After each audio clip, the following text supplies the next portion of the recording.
Hey guys, Ruminating Reaper here. As you can see, I'm outside the cinema, and all I can say for this one is, get over here. Yep, I'm about to head in to see Mortal Kombat 2. I've been very much looking forward to this. The trailers have looked a lot of fun. I'm hoping that this is just going to be a good, entertaining, switch your brain off actioner. I hope for some fun action scenes, some brutal kills, hopefully some laughs along the way. Fingers crossed, it should be a ripe old time. But the only way to find out if it is a flawless victory is to head in, get some snacks, and get seated for Mortal Kombat 2. This is the way I've spoken.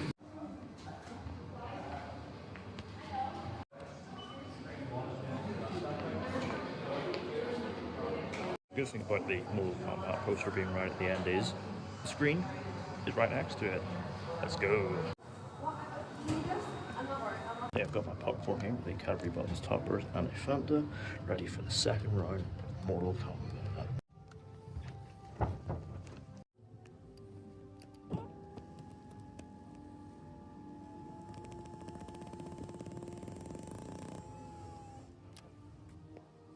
So, Mortal Kombat 2. I am back from seeing it. Much like the first, this is directed by Simon McQuoid, and this time written by Jeremy Slater, whose credits include Moon Knight, Godzilla x Kong, and Fantastic of Say That Again meme fame. Now, it's been a while since the first film's release. Obviously, it came out all the way back in COVID times. It was one of the many films Warner Bros. Sent to HBO Max at the same time as cinemas, and it clearly did very well on HBO Max, was apparently the most streamed of those day-and-date releases, so it clearly gave them enough confidence to do a full theatrical sequel, and one that looked to give the fans everything they could possibly want, including the tournament itself. But does this long-awaited sequel deliver a flawless victory? Well, let's find out. So in the film, the fearsome warrior Shao Kahn has taken control of the realm of Edenia in the name of the brutal and tyrannical realm Outworld, with his sights soon set on extending his rule to that of Earthrealm, should he prove to be victorious in the 10th Mortal Kombat tournament. And so, in order to put a stop to Shao Kahn and to save Earthrealm, the Elder God, Lord Raiden, recruits a new champion to fight alongside his experienced roster. Washed up action movie star Johnny Cage. So obviously in the time since the first film's release, it's obviously gotten a fair bit of flack for being unnecessary table setting for the stuff people actually want to see. And so with this sequel coming all these years later, they best actually deliver on that stuff. And well, I'm happy to report they did. This isn't quite a flawless victory or anything, but god damn it, man, it is just big ol' dumb fun, and I had a blast. So let's get this clear right out of the gate. From a narrative standpoint, it is just complete and utter nonsense. I mean, it is basically an excuse to sort of string all these various action scenes together, but man, it crams so much stuff in. Like, there's this whole fetch quest involving this amulet MacGuffin, and like, characters are killed and resurrected basically on the fly. And I can imagine that for newcomers, this will probably be near enough incomprehensible. But where it actually steps up from the first film is in how it handles the more fantastical side, the lore, the world building, because it leans a lot more into that stuff. I mean, we get to see a lot more of the different realms, yeah, and the actual tournament itself, and the way they handled it on the screen was actually really fun and creative. Although, with all the various characters new and returning they're trying to juggle here, not all of them get sufficient screen time to get proper development or things to do in the narrative. Although, I will say, I imagine many will be pretty satisfied with how they handled Cole Young. If you know, you know. But where it shines is the two characters they give prominent focus to, Johnny Cage and Katana. Johnny Cage, especially, is an absolute highlight of the film. He is great.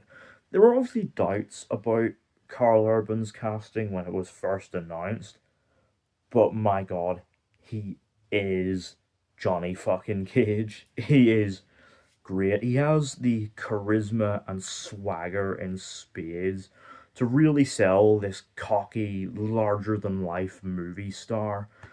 But he also does a great job with Johnny's feelings of insecurity, and it really works well for this guy who's very much past his prime and has to, step up to be the hero that he's only ever pretended to be on screen.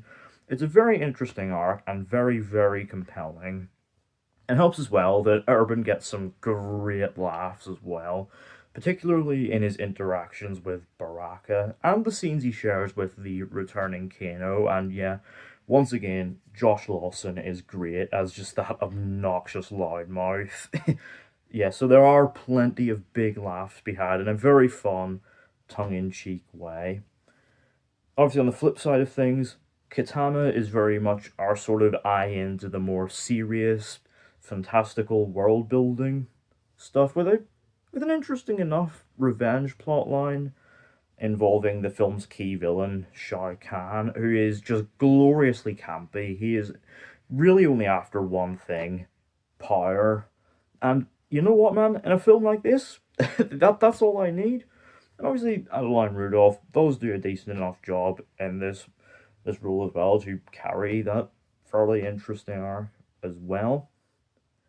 But obviously, the thing you are here for is the action, and my god, they deliver in spades. It is glorious. Obviously, the fight choreography is as fast paced as it was the first time around, but the editing and presentation of these fights has notably grown in confidence from the first film, and it's just so much fun. There's some really interesting stylistic choices that really add pace and momentum and just a real sense of energy to these fight scenes that is just incredibly fun to watch.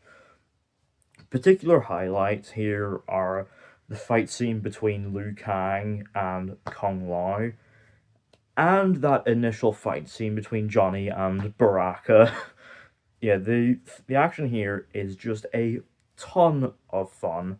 And of course, the cherry on top that really brings all of it together are the fatalities. And yeah, they are glorious. They are brutal and gory. We get, stabbings, slicings, dismemberings, head crushings. Oh, it's glorious. It is, obviously campy, darkly funny, and kind of mean-spirited, and very much fits the sort of tongue-in-cheek comedic streak the film has running through it. It is just great, great fun.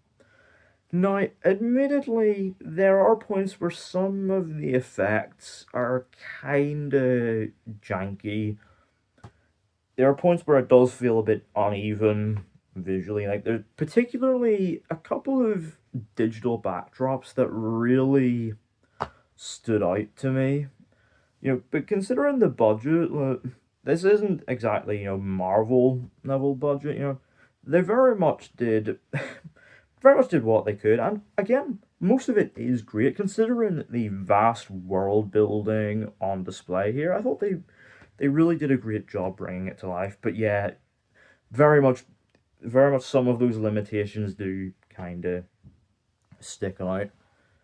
But that is to say, though, by the time this thing reaches its just gloriously insane climax, yeah, just strap in and go along for the ride, man. It just very much solidifies itself as just pure switch your brain off dumb fun, and if you're willing to go along for that ride, yeah, this film delivers a gloriously satisfying conclusion, but also leaves things off on a quite interesting note, leaving things open for a Mortal Kombat 3, which I believe has been announced. So hopefully we'll get that sooner rather than later.